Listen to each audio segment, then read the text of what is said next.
Global ఇన్వెస్టర్లకు red carpet పరుస్తూ నవ్యాంధ్ర అభివృద్ధికి సరికొత్త ముఖ చిత్రాన్ని ఆవిష్కరించేందుకు సీఎం చంద్రబాబు సింగపూర్లో జెట్ స్పీడ్తో దూసుకువెళ్తున్నారు. తొలి రోజు పర్యటనలోనే వెంచర్ క్యాపిటలిస్టులు, గూగుల్ వంటి టెక్ దిగ్గజాలు, ఐక్యరాజ్యసమితి ప్రతినిధులతో వరుస భేటీలతో రాష్ట్ర పారిశ్రామిక భవిష్యత్తుకు బలమైన పునాది వేశారు. ఏఐ, సెమీకండక్టర్లు, డిఫెన్స్, గ్రీన్ ఎనర్జీ, లాజిస్టిక్స్ రంగాల్లో ఏపీని గ్లోబల్ హబ్గా మార్చడమే లక్ష్యంగా రండి పెట్టుబడులు పెట్టండి అంటూ గ్లోబల్ లీడర్లకు పిలుపునిచ్చారు. సింగపూర్ వేదికగా ముఖ్యమంత్రి చంద్రబాబు పారిశ్రామిక పెట్టుబడుల వేటను ముమ్మరం చేశారు. సింగపూర్లో ఆయనకు అత్యున్నత స్థాయి ప్రోటోకాల్తో ఘన స్వాగతం లభించింది. సింగపూర్ ప్రధాని లారెన్స్ వాంగ్తో ఆయన అధికారిక నివాసంలో సీఎం దాదాపు 30 నిమిషాల పాటు అత్యంత కీలకమైన ద్వైపాక్షిక అంశాలపై చర్చలు జరిపారు.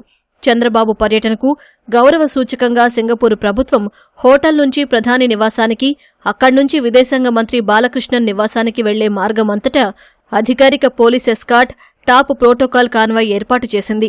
రాజధాని అమరావతి నిర్మాణ ప్రగతిని సింగపూర్ ప్రధాని లారెన్స్ వాంగ్ ప్రత్యేకంగా అడిగి తెలుసుకున్నారు.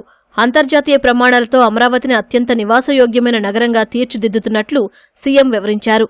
ఏపీలో సెమీ కండక్టర్ల తయారీ ecosystem, capacity building, AI, quantum technology, urban గవర్నెన్స్లో సింగపూర్ సహకారాన్ని చంద్రబాబు కోరారు.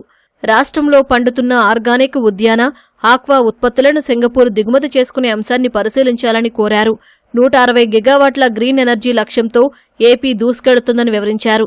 ప్రపంచవ్యాప్తంగా జనాభా తగ్గుదల, సరసమైన ధరలకే గృహ నిర్మాణం, శిశు సంరక్షణ వంటి సామాజిక అంశాలపై ఇరువురు నేతలు సుదీర్ఘంగా మేధోమథనం చేశారు. సేవా రంగంతో పాటు సప్లై చైన్ రంగాలు భారత్లో విస్తృతంగా అభివృద్ధి చెందుతాయని ఇరువురు నేతలు ఆశాభావం వ్యక్తం చేశారు.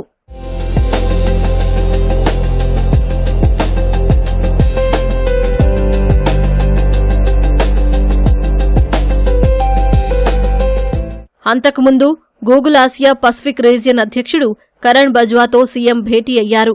డిజిటల్ గవర్నెన్స్, క్లౌడ్ కంప్యూటింగ్ రంగాల్లో భాగస్వామ్యాన్ని విస్తరించేందుకు ఆంధ్రప్రదేశ్ ప్రభుత్వం, గూగుల్ సంయుక్తంగా ఒక ప్రత్యేక టాస్క్ ఫోర్స్ ఏర్పాటు చేయాలని నిర్ణయించారు. ఏఐ, మెషిన్ లెర్నింగ్ రంగాల్లో యువతకు భారీగా నైపుణ్యాభివృద్ధి కల్పించడంతో పాటు గూగుల్ క్లౌడ్ సాంకేతికతతో రియల్ టైం గవర్నెన్స్ ను బలోపేతం చేయడం, సంజీవని హెల్త్ ప్రాజెక్టులో గూగుల్ను భాగస్వామిని చేయడంపై చర్చలు జరిగాయి. పర్యటనలో భాగంగా తొలి రోజే ఆరిజన్, జంగిల్ వెంచర్స్ వంటి టాప్ వెంచర్ క్యాపిటలిస్టు సంస్థల ప్రతినిధులతో సీఎం చంద్రబాబు ప్రత్యేకంగా భేటీ అయ్యారు. చైనా వంటి దేశాలు ఆర్థిక వృద్ధి సాధించడానికి దశాబ్దాల కాలం పట్టినా ప్రధాని మోదీ ఆధునిక ఆలోచనలతో భారత్ ఆ సమయాన్ని సగానికి తగ్గించిందని చంద్రబాబు అన్నారు. ఇందులో ఏపీ అత్యంత కీలక పాత్ర పోషించబోతోందని విశ్వాసం వ్యక్తం చేశారు. ఆంధ్రప్రదేశ్లో అద్భుతమైన మానవ వనరులు, డెమోగ్రాఫిక్ డివిడెంట్ ఉన్నాయన్నారు. తయారీ రంగాన్ని ప్రోత్సహించేందుకు ఏపీలో 1 ఫ్యామిలీ 1 ఎంటర్‌ప్రెన్యూర్ అనే విప్లవాత్మక విధానాన్ని అమలు చేస్తున్నట్లు తెలిపారు. My concept is 1 family 1 entrepreneur. Every family should have a business look. To make it reality, Andhra Pradesh is able to procure land very innovative way. I acquired nearly 33,000 acres of land for capital under land pooling. I didn't spend even 1 paisa. Every project I am able to procure land with a stipulated time. You name anything now. Data centers. Everybody is competing to come to Andhra Pradesh. Even drone taxis, our people are ready now. Drone ambulances, our people are ready. What is your best experience? And guide me. Public policy, I am with you. It will be transparent. Nobody will intervene. ఏపీకి advanced medium combat aircraft, AMCA వంటి రక్షణ ప్రాజెక్టులతో పాటు Google, Arcelor Mittal వంటి mega పరిశ్రమలకు record స్థాయిలో వేగంగా భూములు, అనుమతులు ఇచ్చామని పెట్టుబడిదారులకు సీఎం వివరించారు. రతన్ టాటా ఇన్నోవేషన్ హబ్ ద్వారా రాష్ట్రంలో వినూత్న ఆవిష్కరణలకు పెద్దపీట వేస్తున్నామని చెప్పారు. ఏపీ స్టార్టప్లలో పెట్టుబడులు పెట్టేందుకు వెంచర్ క్యాపిటలిస్టులు ముందుకు రావాలని పిలుపునిచ్చారు. అంతకుముందు సింగపూర్లోని భారత హై కమిషనర్ శిల్ప కాంబులేతో సీఎం భేటీ అయ్యారు. ఏపీ అభివృద్ధి ప్రయాణంలో సింగపూర్ కంపెనీలు భాగస్వాములయ్యేలా, ముఖ్యంగా ఫుడ్ ప్రాసెసింగ్, సెమీ కండక్టర్ల రంగాల్లో పెట్టుబడులు పెట్టేలా ప్రోత్సహించాలని కోరారు.